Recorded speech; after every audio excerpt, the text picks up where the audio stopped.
sen tek başına yaşıyorsun. Ben tek başına senin baksana. bu giysilerle ne işin var? Bu çöplerle. Ya onları atacağım. Abi bak. Ben bugün yapamam.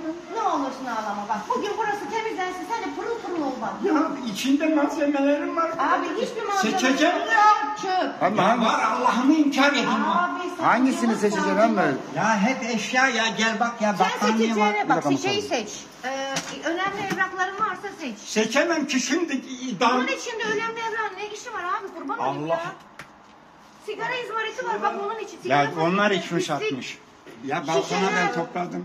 Yani çocuktan üstüne alalım. Bak elini çek ama, elini çek üstünden. Temizlenecek burası. Elini çek üstünden. Battaniyem ya. Al o zaman battaniyeni abi ne diyeyim. Hangisi battaniye?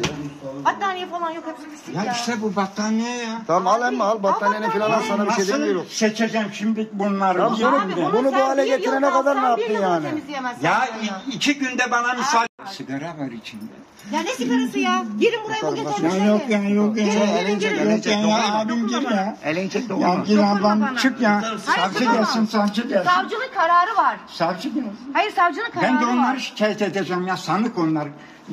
Ben onu mahkemeye vermiştim. İntikam için yapıyor bunu. Abi, Karşı dava açacağım ya. Ya aç tamam. Abi, Ya tamam ya ben içinde. abi neresi için? Atacağım ya. Hayır. Bugün burası temizlenecek. Ya. Abi hayır çekil oradan. Ya atacağım ya. Çekil oradan. Girin içeri.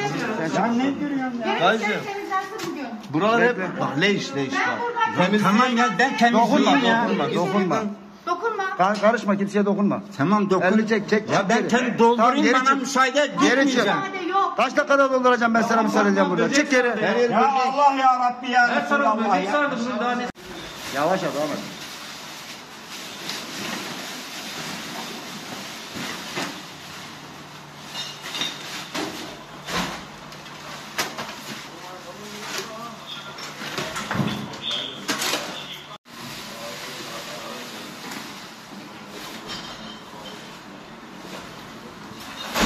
Elimizde elini çekiyor.